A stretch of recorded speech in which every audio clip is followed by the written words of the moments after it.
오늘의 기후 3부 시작합니다. 진행하는 저는 김희숙이고요. 1부, 2부에서 나무 박사님들 오셨다 가시면은 이제 나무에 관한 질문이 한참 들어와요. 2572님 새싹 문자 주셨네요. 안산 갈대습지 쪽으로 산책하느라 친구와 걷는데 바람 따라서 버드나무 꽃가루가 손뭉치처럼 날아다니고 도로 갓길 한쪽으로 몰려서 굴러다닙니다. 수로에는 노랗게 날린 송화가루가 바람결에 떠밀리고 있어요. 마스크 안 쓰고 나왔더니 목도 칼칼하고 눈도 뜨고 다니기 불편하네요. 비가 오면 좀 덜하겠죠? 봄철 건강 유의하세요 하셨는데 정말 나무가 가까이 있는 건 좋은데 이쯤 되면은 꽃가루가 항상 그쵸? 이게 또 다른 알레르기 있는 분들한테 문제가 되고 그러는데 서령님도 이탈리아에서 그런 얘기 쓰셨어요. 나무 박사님들 이 흰 꽃가루 날리는 가로수는 이름이 뭘까요? 왜 이런 알레르기 유발 수종을 도심 가로수로 심었는지 모르겠지만 어떤 구간 나무는 키가 5층 높이인데 목화솜 솜사탕 이불을 둘러싼 듯한 괴물처럼 보입니다. 아, 그렇게 지금 꽃가루에 대한 질문을 저희가 1부, 2부에서 그 시간상 마저 다 못했는데 다음에 나오셨을 때 한번 여쭤봐야겠네요. 그런데 서령님은 지구 역사의 기록 장치가 되어주는 숭고한 나무 이야기를 들으니 꽃가루 수종은 인류에게 알레르기 전파하고 이불호청에 들러붙는다고 툴툴댄 제 질문이 얼마나 인간 입장에서만 편히 살겠다는 이기심의 발로인가 싶네요 하셨어요. 갑자기 급 전환. 노윤석 박사님, 박지원 연구원 이사님 얘기 들으면서 이런 생각을 하셨나 본데 그래도 꽃가루가 심한 경우는 분명히 사람들에게 미치는 영향이 있으니까 요건 가로수로 어떤지 한번 다음에 나오셨을 때 여쭤보겠습니다. 지구 역사의 기록관이다, 사관이다, 나무의 나이테가 그 얘기는 정말 참 저도 숭고하게 들었습니다. 짧은 문자 50원, 긴 문자 100원의 정보 이용료가 있는 샵 0999로 문자 보내주시면요. 사연 주신 분들 중 몇 분께 기후 과학자가 알려주는 한눈에 쉽게 이해되는 기후 변화 이야기, 포르체 출판사의 반드시 다가올 미래, 우리가 사는 도시에도 동네에도 자연은 있다. 에이도스의 동네에서 자연을 관찰하는 9가지 방법, 쓰레기도 줄이고 일손도 아끼고 남김없이 먹는 농사법, 우리 집 텃밭에서도 할 수 있어요. 도서출판 브레드의 제로웨이스트 가드닝, 33일간 자전거로 유럽 건축을 돌아본 남매의 느린 여행기, 페이퍼 스토리의 자전거로 유럽 도시 읽기, 4가지 종류 책 선물 준비되어 있습니다.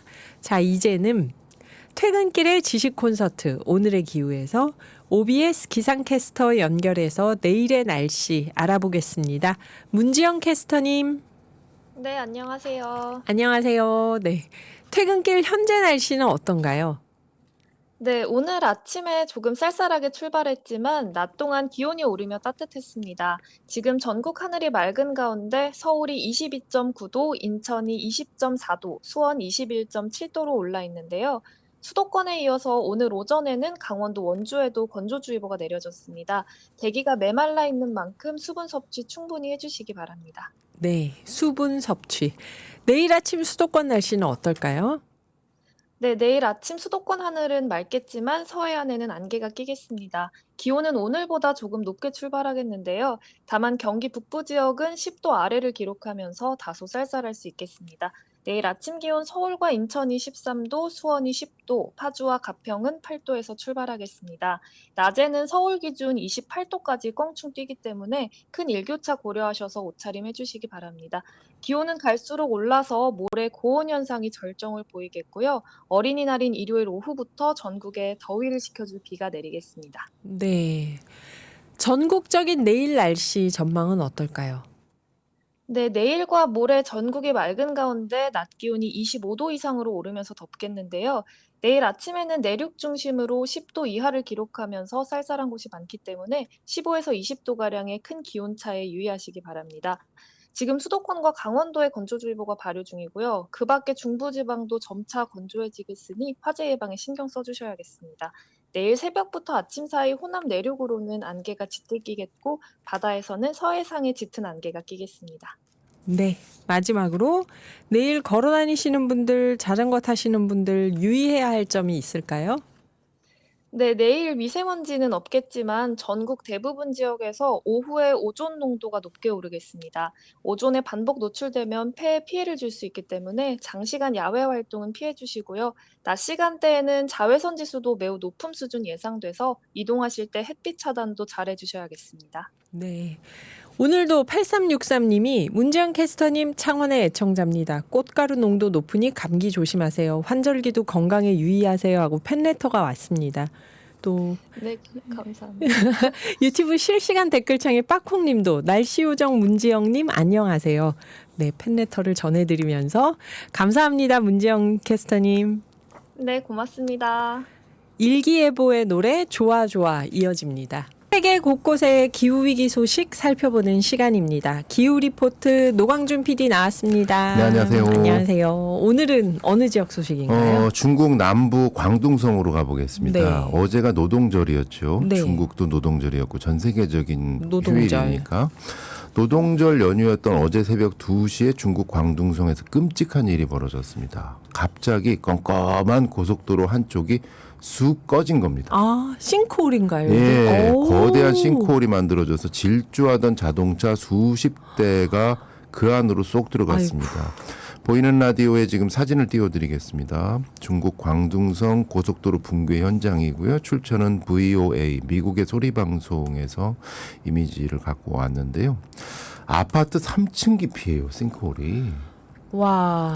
아파트 3층 깊이고 면적이 184제곱미터의 큰 구덩이가 아주 산 비탈을 만들었습니다. 그냥 땅이 쑥 꺼지면서 산 비탈이 만들어져서 예, 지금 사진이 뜨네요. 그 밑으로 차량 20대가 떨어졌고요. 어머나. 화염과 연기가 솟아올랐습니다. 이 사고로 24명이 숨진 채 발견이 됐고요. 아휴. 30명이 부상을 입어 병원으로 옮겨졌습니다. 인적이 드문 새벽 시간이었지만 이 노동절 연휴를 맞아서 새벽에 어딘가로 가던 차량이 많았던 탓에 피해가 컸다고 외신 보도들이 나오고 있습니다. 네. 이 정말 참혹하죠. 아파트 3층 깊이의 싱크홀. 이게 왜 갑자기 이렇게 생긴 거죠? 이걸 보면 또 나라가 중국이어서 아이고 이거 부실공사 아니야? 뭐 이렇게 하는 댓글들도 있는데요. 네. 싱크홀의 원인은 상당히 의외로 다양한 요인이 있습니다. 말씀대로 뭐 부실공사도 있을 수 있지만 연약지반 침하 또는 주변의 난개발이 이루어져서 지하수 흐름이 바뀔 경우 또 싱크홀이 생긴대요. 땅 네. 꺼짐 현상이 다양한 요인이 거론되는데 현지에서 또 외신에서 가장 주목하고 있는 건 이상기후로 인한 폭우를 주요 원인으로 꼽고 있습니다. 그러니까 이 사진을 보면 깊은 산 속에서 지금 갑자기 꺼진 거라서 예. 이게 부실 공사나 이런 건 아니었을 맞습니다. 것 이 같아요. 그 도로가 10년 된 도로거든요. 2014년에 개통돼서 10년밖에 안 된 고속도로인데 네. 이 지역이 광둥성에 지난달 18일부터 최근까지 어마어마한 비가 내렸는데 이게 거의 중국 남부 지역에 100년 만의 홍수다. 이 정도의 폭우가 쏟아졌습니다. 오랜 기간 내린 비로 지반이 약해지면서 이번 땅 꺼짐 현상이 발생된 것으로 추정된다. 정확한 사고 원인은 아직 조사 중이지만 네. 이런 보도들이 나오고 있고요. 이 지은 지 10년밖에 안 되는 고속도로지만 이 도로 다른 구간에서 얼마 전에 폭우로 도로 옆 사면이 무너지는 산사태 피해를 입기도 했었습니다. 오. 그래서 100년 만에 홍수 집중호우가 계속되고 있는데 네. 관련 보도를 보면 그대로 읽어보겠습니다. 마치 토네이도를 연상케 하는 강풍이 마을을 덮친다. 불어난 계곡물은 폭포처럼 아래로 쏟아진다. 지난달 19일부터 중국 남부 광둥성에 대류성 날씨로 인한 폭우가 쏟아졌다. 21일까지 사흘 동안 광둥성 전체 강우량 평균이 120mm를 넘겼다. 24개 하천이 경고 수위를 초과하면서 인구 1,800만 명의 광둥성 성도인 광저우에도 위기 경보가 발령됐다. 특히 베이장강과 시장강이 모두 범람하면 최대 1억 2,700만 명이 수해 피해를 볼 수 있다라고 당국은 경고하고 나섰다. 어마어마한 숫자네요, 이게. 네. 근데 이제 이게 남의 일이 아닙니다. 네. 이 기후 변화로 인한 집중호우 그 결과 이어지는 땅꺼짐 사고 남의 일이 아닌 게 지난번에도 잠깐 말씀드렸지만 에이펙 기후센터의 동아시아 계절 전망을 한번 잠시 보여드리도록 하겠습니다. 네. 올해 5월부터 7월까지 기온은 얼마나 오르고 강수량은 어느 정도 내릴지 확률을 한번 데이터로 그렸는데요. 보이는 라디오에 아마 그림이 나올 겁니다. 동아시아 기후센터, 에이펙 기후센터의 동아시아 계절 전망인데요. 5월부터 7월까지 일단 기온 예측도가 이렇습니다. 시뻘건색이 평년보다 높을 확률이 아주 높은 건데요. 한반도 주변을 보시면 완전 빨간색이죠. 네. 평년보다 상당히 높습니다. 5월부터 7월 동안 동아시아 기온은 평년보다 높을 확률이 매우 크다. 불바다네요. 그냥. 예. 와. 적의 기온 예측도입니다. 5월부터 7월까지 계속 높다. 네. 강수량은 파란색인데요. 완전 파란색입니다. 5월부터 7월 동안 동아시아 대부분 지역의 강수는 평년보다 많을 경향이 전망된다. 여기서 평년은 최근 30년치거든요. 요거를 넘게 비는 많이 오고 또 기온은 급상승할 것이다. 우리나라에서 해마다 폭염과 집중호우가 순식간에 반복되면서 서울시의 경우 땅꺼짐 빈도가 늘어나는 추세에 있습니다. 아. 우리나라에서도요. 네. 특히 2022년부터 집중호우 왔다가 폭염 왔다가 집중호우 마치 그 버켓으로 이렇게 쏟아내는 것처럼 네, 그런 네. 집중호우가 오기 시작했잖아요. 2022년부터 예년보다 2배 가까이 싱크홀 횟수가 높아졌다라고 서울시 발표에 따르면 이렇게 나와 있습니다. 그러니까 최대 강우량하고 싱크홀 빈발 횟수하고 좀 정비례하는 네. 그런 곡선을 갖고 있습니다. 그래서 전문가들은 땅꺼짐 현상은 기후위기, 난개발, 노후화된 상하수도, 부실관리 등이 결합된 복합재난이다라고 얘기를 하면서 집안 치마 조사 및 예방 관련해야 되는데 이 땅 밑에 싱크홀이 어느 정도 있는지 없는지 이거를 사실 전수조사하긴 해야 되는데 전수조사를 하더라도 제대로 측정하기가 어렵다 그래요. 그렇죠. 그게 땅 밑에 있는 걸 이걸 어떻게 제대로 측정할 수 그래서 있을까요? 어디에 어떤 게 갑자기 푹 꺼질지 아. 모르는 이런 극한호우 상황에서는 그렇기 때문에 특히 국토교통부, 한국전력, 지방자치단체 이렇게 유관기관의 협력이 필수적이다. 이렇게 입을 모으고 있습니다. 네. 그렇군요. 싱크홀. 그리고 오늘은 새로운 소식이 있다면서요. 네, 오늘의 기후에서 새로운 캠페인을 한번 준비를 해봤는데요. 제목은 이렇습니다. 여보, 아버님 댁에 태양광 놔드려야겠어요. 아리백 3법 입법 청원. 아, 아리백 3법 입법 예, 청원이요. 요거는 저희가 뭐 어떤 그 관공서하고의 어떤 그 이해관계도 없이 자발적인 시민 캠페인으로 제안 드리는 겁니다.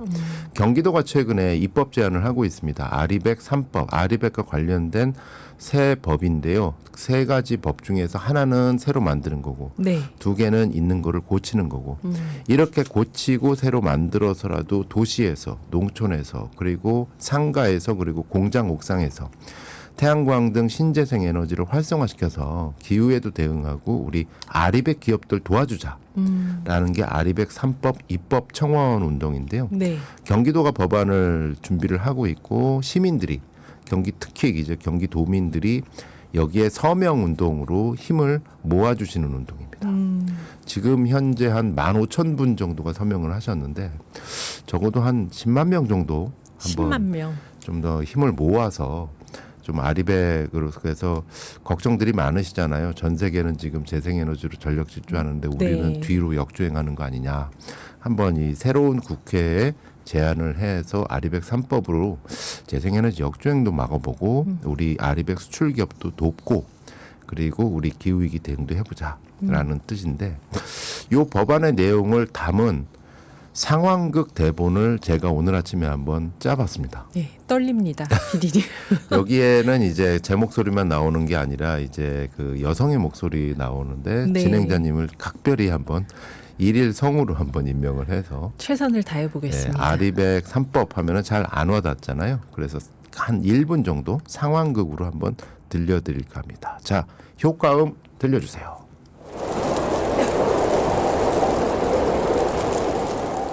에요. 올해도 이상기후요. 농사도 안 되고 덥고 습하고 기름값 오르고 전기요금 많이 나올 텐데 걱정이네. 걱정이야.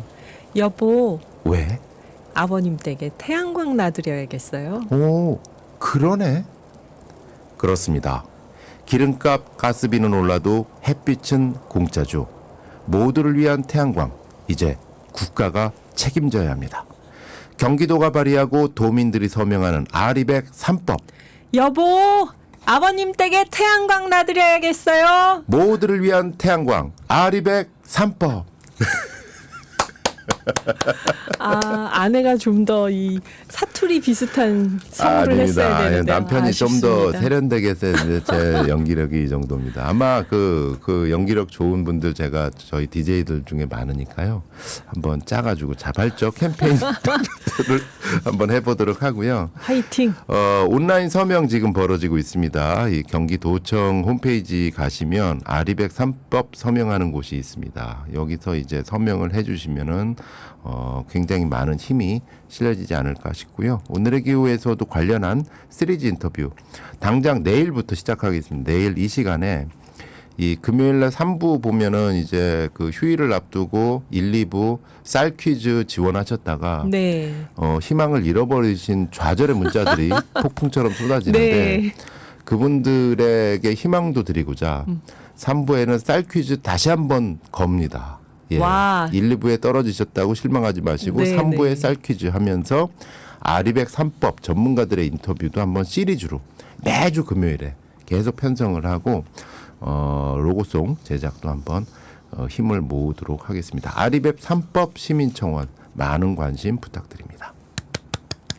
네, 오늘 추천하실 곡은요? R200 3법 노래를 저 개인적으로 요 노래로 한번 선곡하면 어떨까 싶은데 여러 뮤지션들이 불렀죠. 산호라면. 아마 가사 들으시면 왜 R200 3법 이 송으로 저 PD가 선정을 했는가 아마 이해하실 겁니다. 내일은 해가 떠서요. 네. 감사합니다. 노광준 PD였습니다. 음악 듣고 4부에서 뵐게요.